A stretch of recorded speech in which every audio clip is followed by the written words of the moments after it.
تو یہ جو 95% ہے اسے فیصلہ کرنا ہے کہ اسے بھی ان 5% والی لائن میں آ کے بیٹھنا ہے. لیکن وہ کیسے ممکن ہوگا؟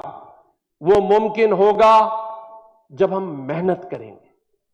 ہمیں اپنے ماضی سے نکل کر اپنے حال میں آنا ہوگا، کیونکہ ماضی میں رہنے والا صرف مایوسی میں رہ سکتا ہے.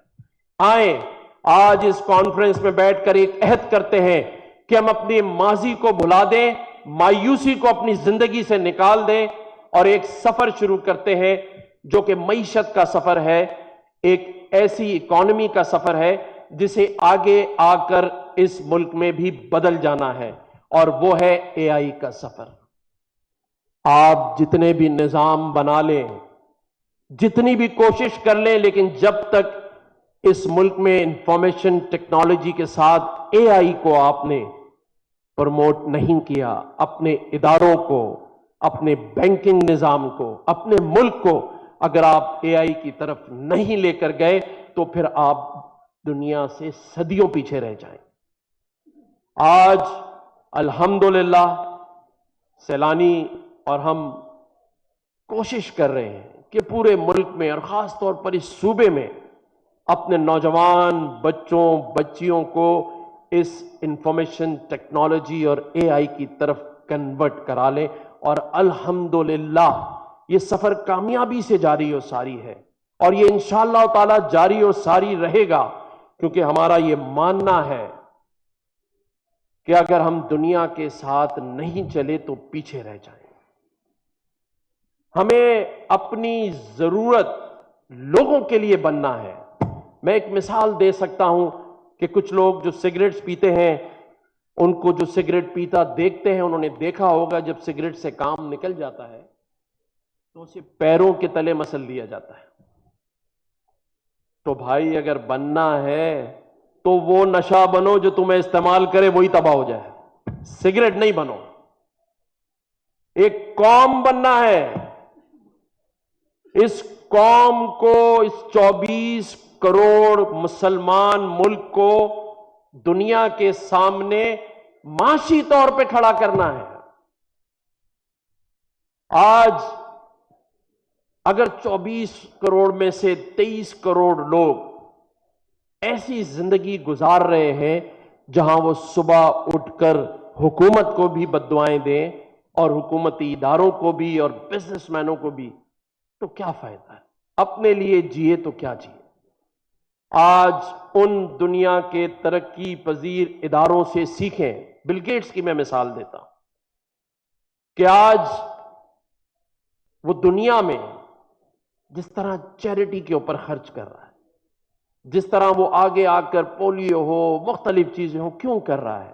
کیونکہ عمر کے اس آخری حصے میں اس کو سمجھ آ گیا کہ اپنے لیے بہت کچھ کر لیا، اب وقت ہے دنیا میں ایسا کام کر کے جائیں کہ وہ بھی اپنی آخرت اچھی کریں. ہمیں اپنے اندر احساس پیدا کرنا ہے. ہم مسلمان تو ہیں لیکن احساس نہیں ہے. ہم پاکستانی تو ہیں، آزاد مملکت میں رہتے تو ہیں، لیکن ہم میں احساس معذرت کے ساتھ ختم ہو چکا ہے. ہم اپنے حصے کی ذمہ داریاں اوروں پر ڈال دیتے ہیں، اپنے حصے کا کام نہیں کرتے اور کہتے ہیں کہ حکومت بھی کچھ نہیں کر رہی. ہم ٹیکس پورا نہیں دیتے، ہم ٹیکس کو اصل میں چوری سمجھتے ہیں کہ ہم ملک کا ٹیکس چوری کر لیں. اور اس میں کچھ حد تک آپ اس لیے غلط نہیں ہے کہ آپ نے بھی دیکھا کہ ان ٹیکسوں کا استعمال ملک میں صحیح نہیں ہوا، اعتماد کا فقدان ہے. لیکن میں نے جیسے کہا کہ اب یہ ملک 10 مئی 2025 سے ایک نئی سمت کی جانب رواں دوا ہے. اس خطے میں آپ کے پاسپورٹ کی ویلیو بڑھ گئی ہے. ہم خود سے فخر سر سے بلند کر رہے ہیں. ہم میں ایک عزم آ گیا ہے کہ ہم نے اپنے سے 3 گنا زیادہ بڑی طاقت رکھنے والی افواج کے ملک کو دنیا میں سفارتی سطح پر اور افواجی سطح پر نصب و نابود کیا اللہ کی مدد سے. کیونکہ اس قوم کے جوانوں میں جذبہ تھا، اس قوم کے سپاہیوں میں جذبہ تھا، اس قوم کی غیور ماؤں اور باپوں میں جذبہ تھا۔ تو جب جذبے اور حوصلے سے 3 گنا زیادہ بڑی فوج سے جنگ جیت گئے، اور یہ عین ممکن اس لیے ہوا ہے کہ 1400 سال سے اسلام کی ہسٹری اٹھا کر دیکھ لیں، خلفائے راشدین سے لے کے اب تک جو مسلمان سپہ سالار حافظ قرآن ہوتا تھا یا اسلام کے اصولوں پر کاربند ہوتا تھا، اس کی فوج کی تعداد چھوٹی ہوتی تھی، دشمنوں کی 4 گنا بڑی ہوتی تھی، لیکن اس سپہ سالار کا جو ہیبت اور اس کا وزن ہوتا تھا وہ 4 گنا بڑی والی فوج پر ہوتا تھا۔ تو آئیں ہم صنعتکار، بینکار وہی حوصلہ، وہی عزم لے کر معیشت میں بھی اس ملک کی برابری کرنے کے لیے نکلے جس سے ہم نے آج افواجی برابری کر لی ہے، اور یہ ہو سکتی ہے۔ یہاں حمزہ تبانی جیسے نوجوان بیٹھے ہیں، زبیر موتی والا جیسے نوجوان بیٹھے ہیں، لیکن یہ وہ NO9 والے نوجوان ہیں، لیکن نوجوان ہیں۔ اسی لیے میں کہتا ہوں کہ ہمارے پاس سرپرستی ہے بشیر فاروقی صاحب جیسے لوگوں کی، منیب الرحمان صاحب جیسے لوگوں کی، راغب صاحب جیسے لوگوں کی، ہمارے مفتی رحیم صاحب جیسے لوگوں کی۔ تو حوصلہ چاہیے، کر سب سکتے ہیں، احساس چاہیے، حاصل تو کر کے دکھا دیا نا۔ جس افواج پر انگلیاں اٹھاتے تھے، جس کے کردار پر انگلیاں اٹھاتے تھے، اور جب پورے سال سے افضل چامڑیا بھائی گواہ ہیں، جب میں افواج پاکستان کی، اس کے سپہ سالار کی، اس کی سرحدوں کی بات کرتا تھا تو کچھ لوگ ناراضگی کا اظہار کرتے تھے، کہتے تھے آپ ہر بات میں افواج کو کیوں لے آتے ہیں؟ میں کہتا تھا جس ملک کی افواج اور سرحدیں مضبوط نہیں ہوں گی وہ قوم کبھی ترقی نہیں کر سکتی، وہ ملک کبھی مضبوط نہیں ہو سکتا۔ اور اس کی زندہ مثال آج فلسطین غزہ میں معصوم لوگوں کا شہید ہونا ہے، جس پر ہم سب کی، تمام اسلامی ممالک کی بے حسی اور خاموشی آخرت میں ہم سے سوال کر رہی ہوگی اللہ کے سامنے، وہ جواب دینا مشکل ہوگا۔ اور ایسا نہیں ہے، آپ نے اور میں نے قبرستانوں میں وہ قبریں دیکھی ہیں جو اس لیے نہیں لڑے کہ انہیں مر جانے کا ڈر تھا۔ آج جس ڈر سے ہم نہیں لڑ رہے وہ قبریں تو بننی ہیں، نہ پیدا ہونے کا ہمیں پتا تھا، نہ مرنے کا ہمیں پتا ہے۔ یہ جو بیچ کا سفر ہے، اس سے جسم کو نہیں ذہن کو لڑاؤ۔ اپنے دل سے پوچھو کہ وہ معصوم فلسطینی مسلمان کیا آج اپنے لیے ہمیں یا ہمارے منتظر ہیں یا نہیں ہیں، اور اگر ہیں تو اس میں ہمارا کیا کردار ہے؟ کیا ہمیں اسرائیلیوں کا ڈر ہے؟ کیا ہمیں امریکیوں کا ڈر ہے؟ یا ہمیں مر جانے کا ڈر ہے؟ مرنے کے بعد تو قبر بنے گی، لیکن اگر شہید ہوتے ہیں تو پھر جنت میں گھر بنے گا۔ یہ میرا ایمان ہے اور تمام مسلمانوں کا ایمان ہے۔ لیکن خدا را احساس پیدا کر لیں، ہمیں احساس سے ہی زندہ ہونا ہے۔ شکاری بنے،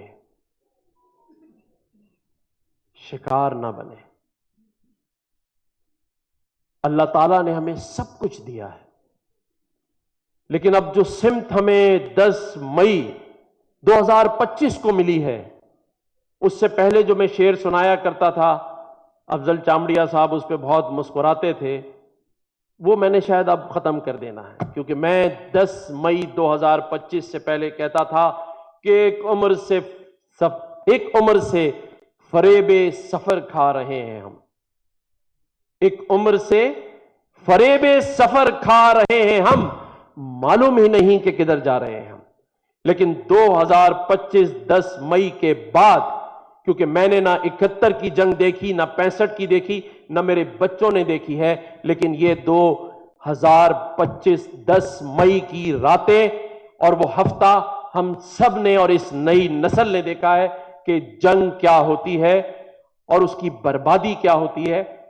تو اس نئے حوصلے کے بعد ہمیں سمت مل گئی ہے، اور میں یہ کہہ سکتا ہوں، IMF کے لیے شعر کہہ دیتا ہوں، کیونکہ اسٹیٹ بینک گورنر یہاں بیٹھے، کبھی جائیں تو میری طرف سے سنا دیں ترجمہ کر کے، کہ نہ ہم سفر نہ کسی ہم نشیں سے نکلے گا، نہ ہم سفر نہ کسی ہم نشیں سے نکلے گا، ہمارے پاؤں کا کانٹا ہم ہی سے نکلے گا۔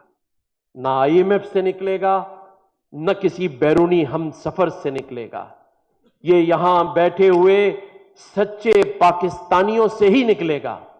اور آخری شعر کے ساتھ کہ جب اپنا قافلہ عزم و یقین سے نکلے گا، جب اپنا قافلہ عزم و یقین سے نکلے گا، جہاں سے ہم چاہیں گے انشاءاللہ تعالی رستہ وہیں سے نکلے گا۔ اس بات کے ساتھ میں چاہتا ہوں کہ آئیں ہم سب مل کر بڑے جوش کے ساتھ، ولولے کے ساتھ، جب میں کہوں کہ نعرہ تکبیر، ایسے نہیں، نعرہ تکبیر، اللہ تعالیٰ پاکستان کا حامی و ناصر ہو، پاکستان پائندہ باد، اور پھر زور سے کہیں گے پاکستان